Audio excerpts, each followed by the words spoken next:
बेटा, मला वृद्धाश्रमात सोडून दे. माझी सून मला मारते, ओढते. जेव्हा मी कामावरून परत येई तेव्हा माझी आई रडत असायची. मी माझ्या बायकोला विचारलं तर ती म्हणायची, तुझी आई नाटक करते. तुझी आई नौटंकीबाज आहे, वेडी आहे. आता तर घरी मी येण्यापूर्वीच माझी बायको आईला खोलीत डांबून ठेवायची. मी काही बोलत नव्हतो, कारण मला घरात शांतता हवी होती. जर मी आईला वृद्धाश्रमात पाठवलं असतं तर माझीच बदनामी झाली असती. काही दिवसांनी बायको म्हणाली, तुझी आई घरातून पळून गेली. मी संतापात आईला शोधायला निघालो, पण समोरचं दृश्य पाहून माझ्या पायाखालची जमीनच सरकली. कारण माझी आई भुकेने आणि तहानेने व्याकुळ होऊन कचऱ्यातून सुकलेल्या पोळ्या गोळा करत होती आणि खात होती. मी सकाळी लवकर ऑफिसला जायला तयार होत होतो. माझं लक्ष समोर गेलं तेव्हा मी पाहिलं की माझी वृद्ध आई हळूहळू माझ्याकडे येत होती. मी माझी तयारी लवकर केली आणि स्वतःला जास्त व्यस्त दाखवायला लागलो. मला माहीत होते की ती माझ्याकडे येऊन तेच दुखणं सांगणार आहे, जे कायम सांगायची. मी पटकन माझ्या ऑफिसची बॅग उचलली, डबा घेतला, तयार झालो. बायकोला निरोप दिला आणि आईकडे हसून पाहिलं आणि ऑफिसला निघालो. मी नेहमीच असंच करायचो. जेव्हा जेव्हा आई माझ्याशी बोलायला यायची तेव्हा मी माझी तयारी लवकर करायचो आणि तिथून निघून जायचो. घराबाहेर पडायचो. मला माहीत होतं की माझी आई मला काय सांगणार आहे, कारण ती नेहमी तेच करत असायची. पण मी तिला दुर्लक्षित करायचो. आज माहीत नाही ना, पण कुठेतरी माझं मन अस्वस्थ होत होतं. माझं हृदय जोरजोरात धडधडत होतं. पण मी सगळ्या प्रयत्नानंतरही माझ्या मनाची गोष्ट दुर्लक्षित केली. ऑफिसला पोहोचलो, आणि कामात मग्न झालो. दुपारी साधारण 2:15 वाजता बायकोचा सतत फोन येत होता, पण मी तो दुर्लक्षित केले. मला माहीत होतं की ती मला काय सांगणार आहे. माझी आई आणि बायकोचं कधीच पटलं नाही आणि मी ऑफिसमधलं काम करावं की त्यांचे भांडणं ऐकत बसावी. म्हणूनच मला फोन उचलणं योग्य वाटलं नाही. म्हणून मी काही फोन उचलला नाही. संध्याकाळी जेव्हा मी थकून घरी पोहोचलो तेव्हा बायको मला पाहून ओरडली, तू माझा फोन का उचलला नाहीस? मी किती वेळा तुला फोन केला. जर फोन उचलला असतास तर आज हे संकट आपल्या डोक्यावर आलं नसतं.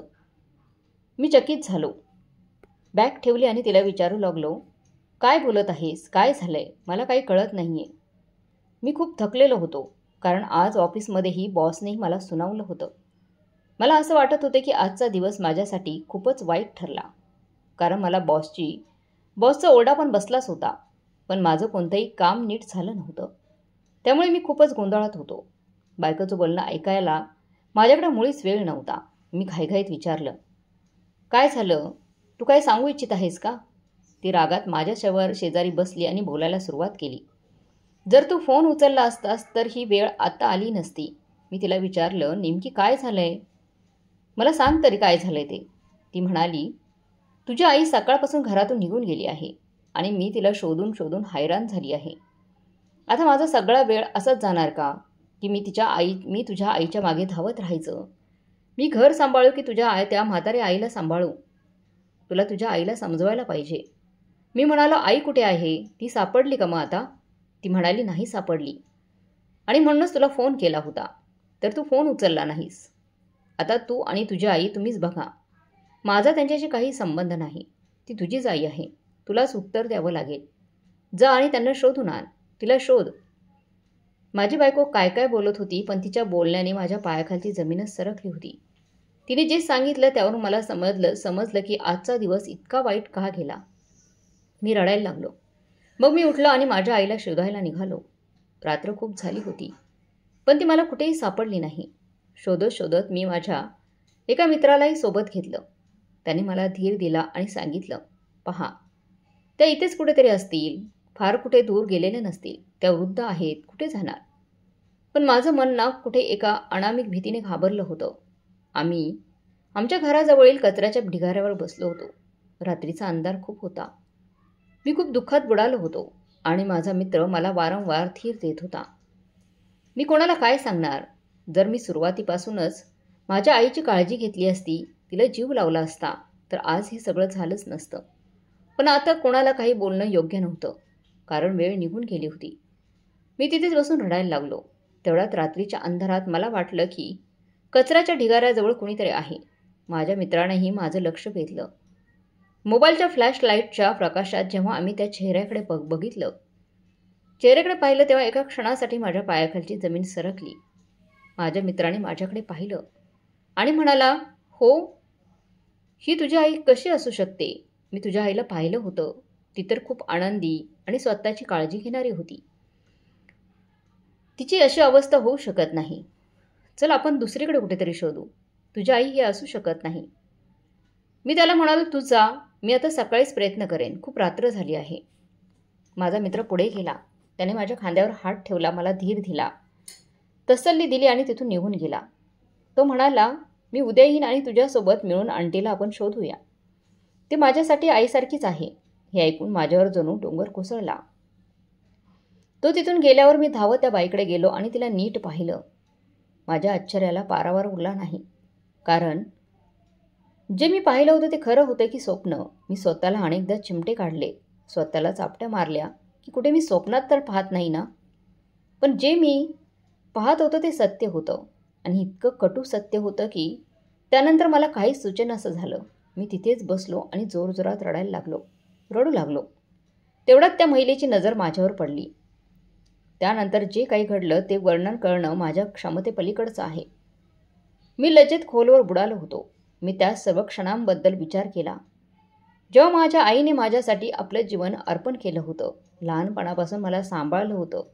तिने मला सर्वस्व दिलं होतं. मी कसला मुलगा होतो? मी माझ्या भूतकाळात स्वतःला हरवून बसलो. स्वतःला शाप देत होतो. ज्याच्या वेदनादायक कथेमुळे आज मला स्वतःचाच तिरस्कार वाटू लागला होता की आईबाबत मी इतका चुकीचं कसं वागू शकलो असतो. माझं नाव अजय आहे आणि मी माझ्या आईवडिलांचा एकुलता एक मुलगा आहे. जेव्हापासून मला समज आली तेव्हापासून मी फक्त माझ्या आईलाच पाहिलं. माझ्या आईने मला लहानपणापासूनच सांगितलं होतं की बेटा, तुझे वडील नोकरीच्या निमित्ताने परदेशात स्थायिक झाले आहेत आणि ते तिकडेच राहतात आणि हा सिलसिला त्यांच्या लग्नानंतरच सुरू झाला होता. माझी आई, माझी आजी आणि माझे काका प्रकाश यांच्यासोबत राहायची. प्रकाश काका एकदम निकम्मे आणि नालायक माणूस होता. त्यांना कामधंद्याशी काही देणं घेणं नव्हतं. उलट ते माझ्या आईला सतत त्रास देत होते. वहिनी दादांना सांगा की मला पैसे पाठवायला. माझी आजीही माझ्या आईला खूप त्रास देत होती. पण माझी आई धीराने आणि संयमाने तिथे राहत होती. कारण तिच्याकडे दुसरा कोणताही आधार नव्हता. कारण माझे बाबा परदेशात होते. माझी आईसुद्धा तिच्या आईवडिलांची एकुलती एक मुलगी होती. तिच्या लहानपणी तिला फक्त तिची आईच दिसली, जी तिच्या काका काकूंवर अवलंबून होती. जेव्हा तिच्या आईचं निधन झालं तेव्हा माझी आई एकटी पडली. तिच्याजवळ कुणीही नव्हतं. तिने खूप दुःख आणि संकट सहन केली होती. तिच्या काकाने तिची जबाबदारी घेऊन तिचं लग्न लावून दिलं. कारण त्यांना ती आता हाताळणं कठीण झालं होतं. त्यांनी माझ्या वडिलांचं स्थळ आणलं. माझे वडील खूप चांगले, समजूतदार आणि काळजी घेणारे व्यक्ती होते. पण माझ्या आजीने जाणीवपूर्वक पाहिलं की माझी आई स्वभावाने थोडी तिखट आहे. म्हणून तिने तात्काळ माझ्या वडिलांसाठी परदेशात नोकरीचं आयोजन केलं. कारण तिला भीती होती की जर माझे वडील माझ्या आईच्या मागे लागले किंवा तिच्यासोबत राहिले तर तिच्या घरातील सत्ता आणि हुकूमत कोणीच पाळणार नाही. दुसऱ्या शब्दात सांगायचं तर आजीला आपलं स्वातंत्र्य गमावण्याची भीती वाटत होती. याच कारणामुळे लग्नाच्या 4 महिन्यानंतरच आजीने माझ्या वडिलांना परदेशात पाठवून दिलं. नोकरीसाठी पाठवलं. माझी आई त्यावेळेस खूप रडली, गयावया करू लागली. वडिलांकडे माफी मागितली आणि म्हणाली, जर माझ्याकडून काही चूक झाली असेल तर मला माफ करा. पण मला आजी आणि काकांच्या दयेवर सोडू नका. इथे ठेवून जाऊ नका, टाकून जाऊ नका. पण आजीने पहिल्याच दिवसापासून माझ्या आईशी वैर बाळगलं. ही सगळी कहाणी माझी आई मला लहानपणी सांगायची. त्यामुळे मला माहीत होतं ज्याचा उद्देश हा होता की नात्यांचा उपयोग स्वार्थासाठी करू नये. याचमुळे ती मला चांगले संस्कार देऊ इच्छित होती. दिवस निघून गेले. माझ्या आईने आपले अश्रू पुसले आणि शांतपणे माझ्या संगोपनात मग्न झाली. कारण लग्नाच्या 4थ्या महिन्यातच तिला गरोदर असल्याची आनंदाची बातमी तिला मिळाली होती. म्हणजेच वडील परदेशात गेल्यावरच ती आई होणार होती आणि पूर्ण 9 महिन्यानंतर माझा जन्म झाला. वडिलांनी पहिल्यांदा सुट्टी घेऊन येण्याचा विचार केला होता. पण आजीने त्यांना स्पष्ट नकार दिला की इथे येण्याची काहीच गरज नाही. तुला तुझ्या धाकट्या भावाच्या लग्नासाठी पैसे जमवावे लागतील. माझ्या काकांचं नाव प्रकाश होतं. वडिलांनी मला पाहिले नव्हते पण त्यांचं माझ्यावर प्रेम होतं. ते माझ्या आईला पत्र लिहायचे ज्यात माझा उल्लेख खूप असायचा. आपल्या मुलाच्या आठवणीत ते तडफडायचे, पण आजीने त्यांना आपल्या मुलाला भेटू दिलं नाही आणि स्पष्ट सांगितलं की त्यांनी तिथंच राहून धाकट्या भावाची जबाबदारी उचलावी.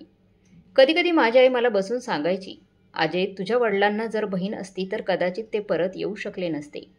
असं झाले की आजी आजारी पडू लागली आणि त्यांना जाणवले की आता वडिलांना परत बोलवावं. कारण प्रकाश काकांचं लग्न ठरत होतं आणि आजीने त्यांच्यासाठी मुलगी शोधायला सुरुवात केली होती. आता आजीला जाणवत होतं की त्यांनी माझ्या आईसोबत चुकीचं वागलं आहे. त्यावेळी माझं वय 7 वर्षांचं झालं होतं. 7 वर्षापर्यंत वडिलांनी मला पाहिलंही नव्हतं. याच दरम्यान वडिलांनी माझ्या आईला आनंदाची बातमी दिली की ते लवकरच परत येणार आहेत. कारण त्यांनी इतकं भांडवल जमवलं होतं की ते स्वतःचा व्यवसाय सुरू करू शकतील आणि प्रकाश काकांना त्यात सामील करू शकतील. त्यामुळे त्यांना पुन्हा परदेशात जाण्याची गरज पडणार नाही. माझ्या आईने ही गोष्ट कुणालाही सांगितली नाही. फक्त सर्वांसमोर वडिलांच्या परत येण्याची वाट पाहत राहिली.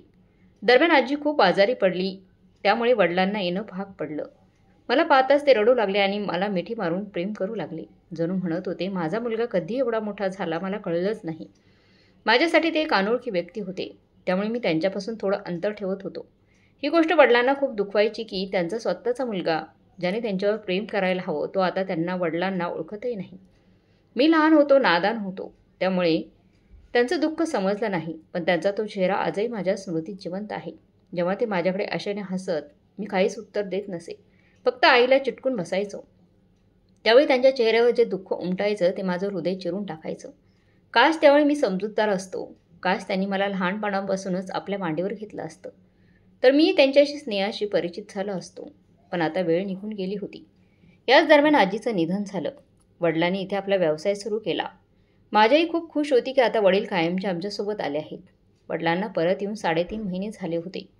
पण प्रकाश काकांच्या निष्काळजीपणामुळे आणि हट्टी स्वभावामुळे व्यवसायात नुकसान होत राहिलं. वडील जितकी मेहनत करायचे तितक्याच निष्काळजीपणाने काका सगळं व्हायला घालवायचे.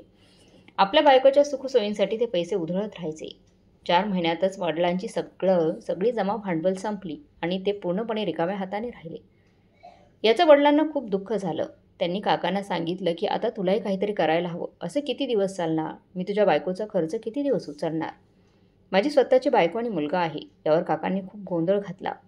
वडिलांनी आमच्यासाठी एक जमीन बुक करून ठेवली होती, ज्यावर ते घर बांधत होते. घर अर्धवटच बांधलं गेलं होतं की वडील गंभीर आजारी पडले. व्यवसाय आधीच तोट्यात होता. घरात खाण्याची वणवा झाली. आजीने काही दागिने ठेवले होते, जे तिने व्यवस्थित केली होती की दोन्ही भाऊ आपापसात वाटून घ्या. पण काकाने त्या दागिन्यांवरही ताबा मिळवला आणि वडिलांना स्पष्ट सांगितले की तुझ्या सोन्या दागिन्यांशी काही संबंध नाही. त्याचा वडिलांना खूप धक्का बसला आणि ते गंभीर आजारी पडले. अशा प्रकारे परदेशातून परत आल्यावर 1 वर्षातच ते आम्हाला सोडून गेले.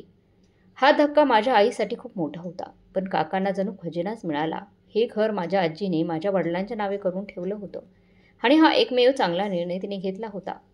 पण त्याचाही काही फायदा झाला नाही, कारण काकांनी खूप हुशारीने त्या घराचे कागदपत्र आपल्या नावावर करून घेतले.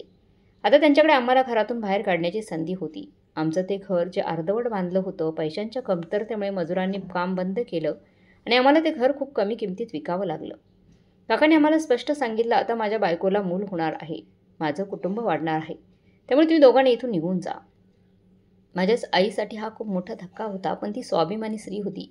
तिने आपल्या बचतीतून एक घर भाड्याने घेतलं आणि आम्ही दोघे तिथे राहायला लागलो.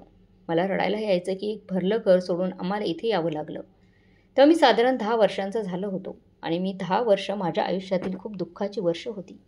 मी माझ्या आईला नेहमी रडताना पाहिलं होतं, पण तिने माझ्याकडे कधीच तक्रार केली नाही. रात्री मी अनेकदा पाहायचो की ती तुटून देवाकडे प्रार्थना करायची, हे देवा, माझ्या आयुष्यात सुख लिहिलं नसेल तर ठीक आहे, फक्त माझ्या मुलाचे आयुष्य सुखी कर, जेणेकरून तो उत्तम आयुष्य जगेल आणि माझे उरलेले दिवस तुझ्या स्मरणात चांगले कटतील. दिवस निघत गेले. मी मोठा होत गेलो. माझ्या आईने मला खास करून शिक्षण दिलं, जेणेकरून मला कुणाच्याही हाताखाली काम करू लागू नये आणि मी कुणाचा नोकर बनू नये. उलट शिकून लिहून मी स्वतः चांगला व्यवसाय उघडावा. पण मला व्यवसायाची नेहमीच भीती वाटायची. लहानपणी वडिलांचं व्यवसायातलं नुकसान पाहिलं होतं, त्यामुळे मी ठरवलं होतं की नोकरीच करेन. मी तरुण झालो. माझ्या आईने शिलाई विणकाम करून लोकांच्या घरात काम करून मला वाढवलं. तिचा माझ्या आयुष्यावर खूप मोठा उपकार आहे, जो कधीच विसरू शकत नाही. ती माझ्या आयुष्यातले एक चमकणारा तारा होती, जी मला प्रत्येक क्षणी आठवते. तिने माझ्यासाठी किती त्याग केले होते. मी तरुण झालो. चांगल्या गुणांनी डिग्री मिळवली. माझ्या आईच्या चेहऱ्यावर आता सुरकुत्या आल्या होत्या. वेळेने तिला आधीच म्हातारी केली होती. वडिलांची जुदाई तिला पूर्णपणे कमजोर करून गेली होती, पण तिला माझा आधार होता, त्यामुळे ती जगत होती. आणि मला यशस्वी पाहू इच्छित होती. माझं यश आपल्या डोळ्यांनी पाहून तिने ठरवलं की ती लवकरच माझं लग्न करेल. कारण आता तिला विश्रांती हवी होती आणि माझ्या जबाबदाऱ्यातून मुक्त व्हायचं होतं. मी त्याच्या बोलण्याला मान डोलावून सहमती दर्शवली. मी तिला सांगितले की मला माझ्या ऑफिसमधली एक मुलगी आवडते. डिग्री पूर्ण होताच माझ्या आईने आपल्या ओळखीमार्फत मला एका चांगल्या कंपनीत नोकरी लावून दिली. मला काम करायला 6-7 महिने झाले होते. माझा पगार चांगला होता. आमची परिस्थिती सुधारली होती. आम्ही एका चांगल्या भाड्याच्या घरात राहायला लागलो होतो. मी माझ्या आईला सांगितलं होतं की मी कमिटीत पैसे टाकून स्वतःचं घर घेईन. माझ्या या विचाराने माझी आई खूप खुश झाली. पण तिने सांगितलं, आधी तू लग्न कर. जीवनसाथी आपलं नशीबही सोबत घेऊन येते. अशा प्रकारे मी माझी पसंती सांगून तिला मनवलं आणि तिने धूमधामाने माझं लग्न लावून दिलं. माझं लग्न माझी मैत्रीण प्रियंकाशी झालं. प्रियंकाने मला सर्वप्रथम प्रपोज केलं होतं आणि तिने मला सांगितलं होतं की मी तिला आवडतो आणि माझ्याशी लग्न करू इच्छिते. प्रियंकाला 3 बहिणी होत्या आणि ती सर्वात मोठी होती. ती नोकरी करत होती आणि तिने मला स्पष्ट सांगितलं होतं की लग्नानंतरही ती नोकरी करेल. पण जेव्हा मी माझ्या आईला सांगितलं तेव्हा ती नाराज झाली. ती म्हणाली, मी सून यासाठी आणते की ती घर आणि तुझी काळजी घेईल. जर ती लग्नानंतरही नोकरी करत राहिली तर तुझी काळजी कोण घेणार? मी याला परवानगी देऊ शकत नाही. जेव्हा मी हे माझ्या होणाऱ्या पत्नीला सांगितलं तेव्हा ती क्षणभर शांत झाली आणि नंतर मान्य केलं. पण मला काय माहीत होतं की याच गोष्टीवरून त्यांच्यात पहिलं भांडण होईल आणि माझी पत्नी माझ्या आईबद्दल मनात खूप मोठा गैरसमज बाळगेल. लवकरच माझ्या वैवाहिक आयुष्यातले सर्वात वाईट दिवस येऊ लागले. कारण माझी आई आणि माझी पत्नी अनेक मुद्द्यांवर असहमत होत राहिल्या आणि मी त्यांच्या भांडणांमध्ये अडकत गेलो. जेव्हा ऑफिसमधून थकून भागून घरी यायचो तेव्हा माझ्या पत्नीकडे माझ्या आईच्या तक्रारींचा लांबलचक सिलसिला असायचा. हळूहळू मी त्यांच्या तक्रारींकडे लक्ष देणं सोडलं. मग माझ्या पत्नीने मला तक्रारी करणं बंद केलं. पण आता परिस्थिती उलट झाली होती. माझी आई मला आधीपेक्षा खूप कमजोर वाटू लागली होती. अशक्त होत चालली होती आई. ती अनेकदा माझ्याजवळ येऊन बसायची तेव्हा माझ्या पत्नीला खूप वाईट वाटायचं. ती म्हणायची, तुझी आई माझ्या तक्रारी करण्यासाठीच तुझ्याजवळ येऊन बसते. तिला सांग की जेव्हा तू घरी येतोस तेव्हा आम्हा दोघांना नवरा बायकोला थोडा वेळ एकट्याने घालवू दे. मी हे माझ्या आईला सांगितलं तेव्हा तिने माझ्याजवळ येऊन बसणंही नंतर मग बंद केलं. कधीकधी ती मला रडताना दिसायची. तेव्हा माझी पत्नी म्हणायची, काही नाही हो, सकाळी सकाळी ती भांडणं करते आणि तुम्ही येण्याच्या वेळेस मगरीचे अश्रू डोळ्यात आणत असते, जेणेकरून तू त्यांच्या अश्रूंवर विश्वास ठेवशील. तू माझ्यावर विश्वास ठेव, मी तुझी बायको आहे. मी वेडी नाही, पण तुझ्या आईच्या मानसिक अवस्थेवर नक्की परिणाम झाला आहे. तिच्यासोबत ज्या घटना घडल्या त्यामुळे ती खूप कमजोर झाली आहे. त्यामुळे तिच्या बोलण्याकडे लक्ष देऊ नकोस. मी जे काही सांगते ते ऐक. मी माझ्या पत्नीला जवळ बसून सांगितलं, माझ्या आईने माझ्यासाठी खूप मोठे त्याग केलेले आहेत आणि ती तुझ्याकडे विनंती करते की त्या त्यागांचा विचार करून तू तिच्याशी चांगलं वाग. जर ती खरंच कमजोर झाली असेल तर तू निरोगी आहेस. तिला उत्तर देऊ नको. माझ्यासाठी तिच्या गोष्टी शांतपणे प्लीज ऐकून घेत जा. माझ्या पत्नीने आश्चर्याने माझ्याकडे पाहिलं आणि शांत राहिली. त्या दिवसांनंतर तिने मला तक्रारी करणं बंद केलं. पण उलट झालं. माझी आई पुन्हा माझ्यावर जवळ येऊन बसू लागली. जेव्हा मी कामावरून परत यायचो तेव्हा ती मला म्हणायची, बेटा मी हे घर सोडून जाऊ इच्छिते. तुझी बायको मला त्रास देते, जेवण देत नाही, माझ्याशी नीट बोलत नाही, मला घरातलं कोणत्याही कामाला हात लावू देतही नाही. ती म्हणते हे माझं घर आहे, तू एक काम कर, मला वृद्धाश्रमात सोडून ये. हे घर आता तुझंच आहे. मी तुझ्या नावे केलं आहे. तूच घर हे बनवलं आहेस ना, तर मग माझं इथे काय हक्क? ती अनेकदा रडायची आणि ती मला प्रेमाने समजवायची, आई एकत्र राहायला शिक. ती तुझी सून आहे, शत्रू नाही. ती असं का करेल? मग आई शांत होऊन आपल्या खोलीत जायची आणि दरवाजा बंद करायची. माझी पत्नी मला टोमणे मारायची, पहा मी तुला सांगते ना की तुझ्या आईची मानसिक अवस्था ठीक नाही आहे. आपण तिला डॉक्टरांकडे घेऊन जायला हवं. तिच्या सांगण्यावरून मी तिला डॉक्टरांकडे घेऊन गेलो. डॉक्टरांनी मग काही औषधं दिली आणि सांगितलं, तिचं मन पूर्णपणे ठीक आहे, कोणतीही मानसिक समस्या नाही आहे. फक्त तुम्ही घराचं वातावरण सुधारलं पाहिजे, भांडणं करायला नाही पाहिजेत.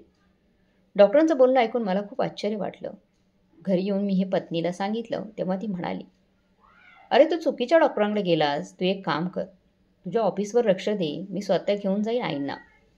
मग तिने मला सांगितलं की डॉक्टरांनी सांगितले आहे की तुझी आई मानसिकदृष्ट्या आजारी आहे आणि तिला काही औषधं हवी आहेत. माझी पत्नी जेवणात त्या औषधं मिसळायची, त्यामुळे आई जास्त वेळ झोपेत राहायची. पण जेव्हा मी घरी यायचो तेव्हा ती मला एकच गोष्ट सांगायची, बाळा मला वृद्धाश्रमात सोडून ये.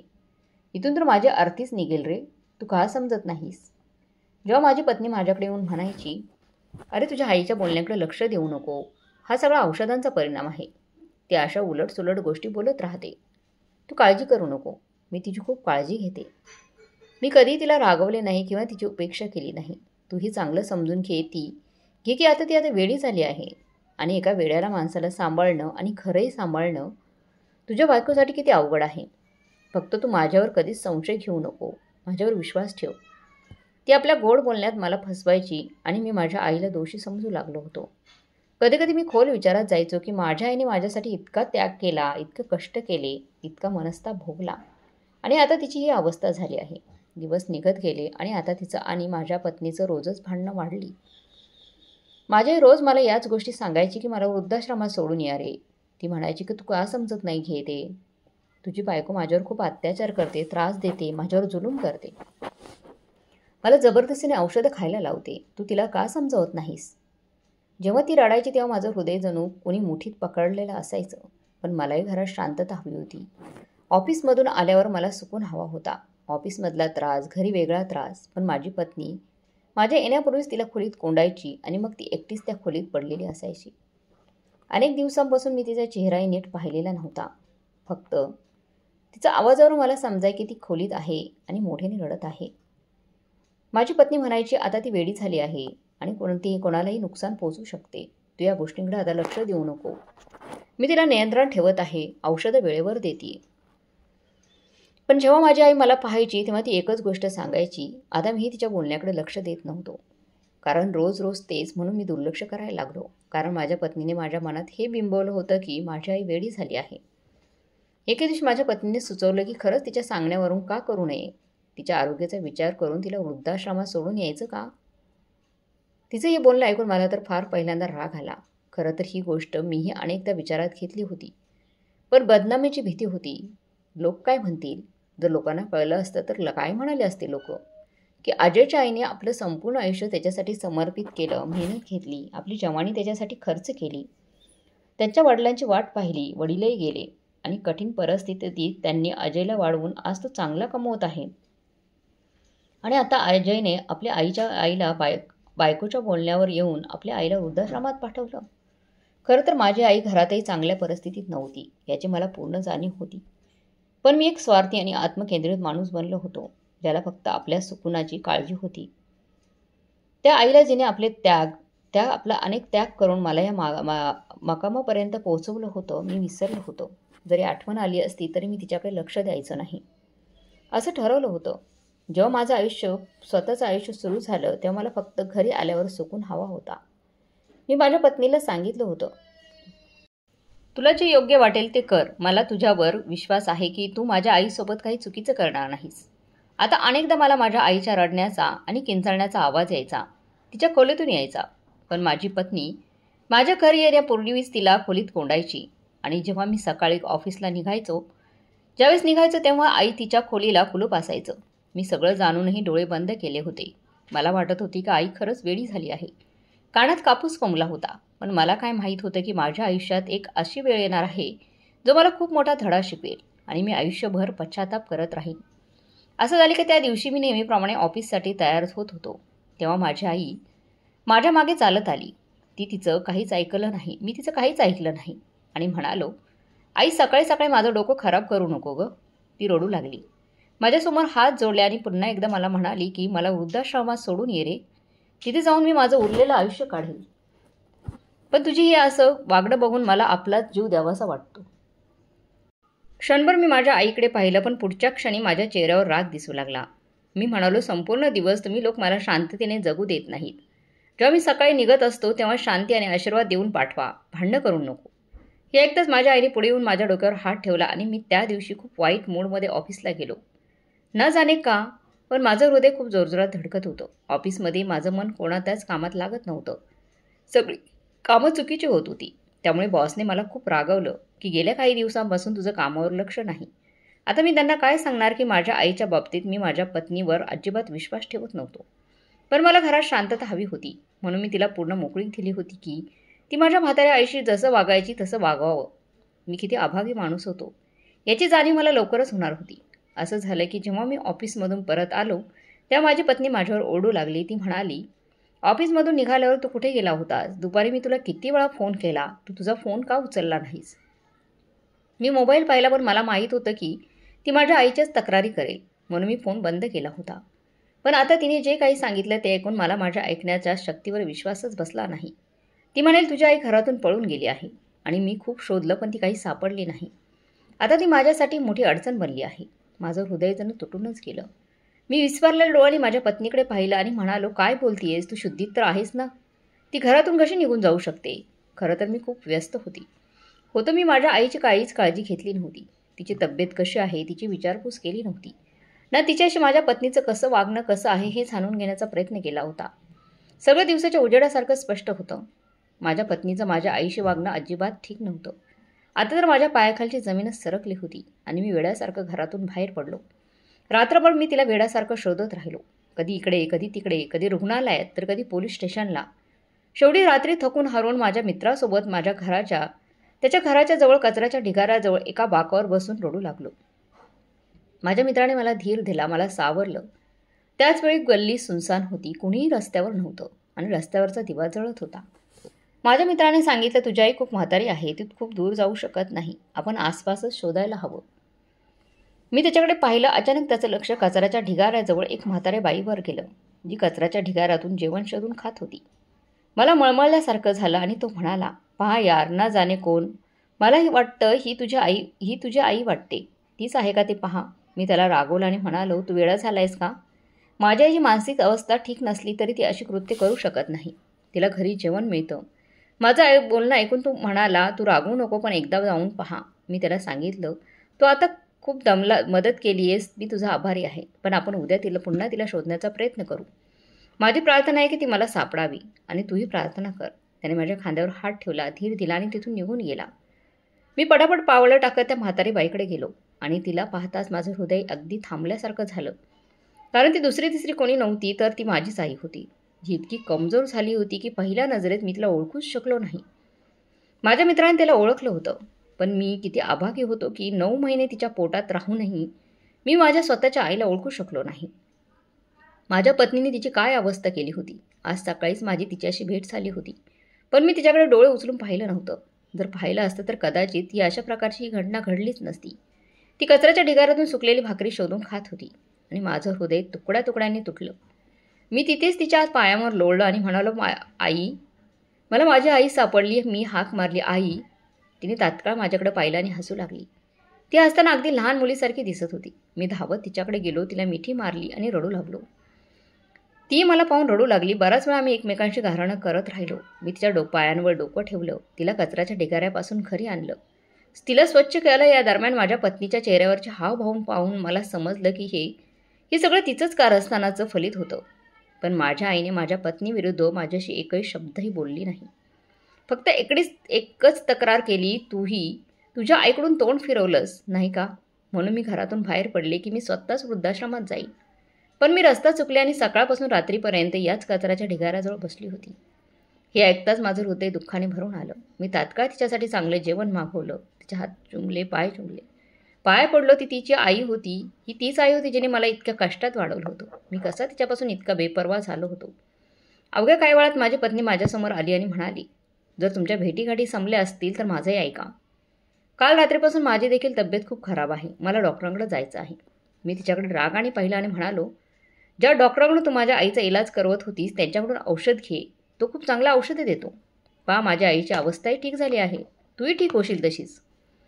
ती माझा इशारा समजली आणि म्हणाली, या म्हातारीने मला त्रासून सोडला आहे. जेव्हा पाहावं तेव्हा माझ्याशी स्पर्धा करायला तयार असते आणि आज तर इतका त्रास दिला की ती स्वतःच घरातून निघून गेली. तू सकाळपासून बाहेर होतास, आता परतलास आणि माझी तब्येत विचारणे तुला गरजेचं वाटत नाही. माझी तब्येत बिघडलेली आहे. मी तिचा स्वभाव चांगलाच ओळखत होतो. तिने मला नाना प्रकारच्या गोष्टी सांगून माझ्या आईपासून मला दूर करण्याचा प्रयत्न केला होता. जेव्हा माझ्या घरात त्या बाईला स्थान नव्हतं, मी तिच्याकडे रागाने पाहिलं आणि म्हणालो, तू काही दिवस तुझ्या माहेरी जाऊन राहा, जेणेकरून तुझं डोकं ठिकाणावर येईल. पण ती उलट माझ्याशी भांडायला लागली आणि म्हणाली, एकतर मी या घरात राहीन, नाहीतर ही म्हातारी. मी पुन्हा माझ्या आईकडे पाहिलं, जिने मान खाली घातली होती. ती म्हणाली, मी तर तुम्हा दोघांचं घर बसताना पाहू इच्छित होते, म्हणूनच मी स्वतःच घरातून निघून गेले. पण खरं तर माझ्या पत्नीने माझ्या आईला घरातून बाहेर काढलं होतं आणि सर्वत्र हे पसरवलं होतं की माझी आई स्वतःच घरातून बाहेर निघून गेली आहे. आता माझ्या सहनशीलतेची मर्यादा संपली होती. मी उठलो आणि माझ्या पत्नीवर थप्पडांचा वर्षाव केला. मी म्हणाले, ही थप्पड तुला खूप आधीच पडायला हवी होती. जेव्हा तू पहिल्यांदा माझ्या आईविरुद्ध आवाज उठवला होता. ही ती व्यक्ती होती जिचे पाय धुवूनही मी तिचे उपकार फेडू शकत नाहीस. आणि तू जी कालच माझ्या आयुष्यात आलीस ती म्हणतेस की माझ्या आईला या घरात स्थान नाही. तू कोण आहेस? या घराचा मालक मी आहे आणि मीच ठरवीन की या घरात कोण राहील आणि कोण नाही ते. तू चांगलं समजून घे की तुलाच या घरातून जावं लागेल, माझी आई नाही. हे बोलताच मी तिला तिथल्या तिथे घटस्फोट देण्याची धमकी दिली. माझ्या आईने तरीही मला थांबवण्याचा प्रयत्न केला.